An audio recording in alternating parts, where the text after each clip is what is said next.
दर्शको, आता पाहूयात एक महत्त्वाची बातमी। मंगळवेढा तालुक्यातील दुष्काळी दक्षिण भागातील पाटखळ गावामध्ये पक्ष्यांच्या पाणपोईचं उद्घाटन करण्यात आलं। पक्ष्यांना पिण्यासाठी पाणी मिळत नसल्यामुळे पक्ष्यांचं मोठ्या प्रमाणात स्थलांतर होत असल्याचं चित्र सध्या दिसत आहे।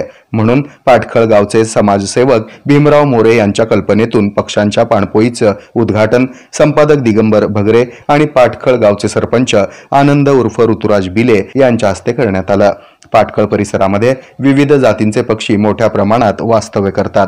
या पक्ष्यांवर पाण्यासाठी भटकंती करण्याची वेळ येऊ नये म्हणून गेल्या 20 वर्षापासून भीमराव मोरे आणि त्यांच्या पत्नी माजी पंचायत समिती सदस्या अंजली मोरे हे पक्ष्यांची पाणपोई त्यांच्या फार्म हाऊसवर करून पक्ष्यांची तहान भागवत आहेत। चिमणीच्या वास्तव्याला धोका पोहोचू नये म्हणून 20 मार्च हा जागतिक चिमणी दिवस म्हणून साजरा केला जातो। याचं औचित्य साधून सर्व कुटुंबियांनी आपल्या घरासमोर अंगणात झाडावर शक्य असेल त्या ठिकाणी छोट्याशा पात्रामध्ये किंवा भांड्यात पाणी ठेवावं। तसंच दररोज पक्ष्यांना धान्य द्यावं। पर्यावरणाचा समतोल राखणाऱ्या पक्ष्यांना चारा पाणी देऊन त्यांचं जतन करावं ही आमच्या पाणपोईची माफक अपेक्षा असल्याचं भीमराव मोरे यांनी सांगितलं।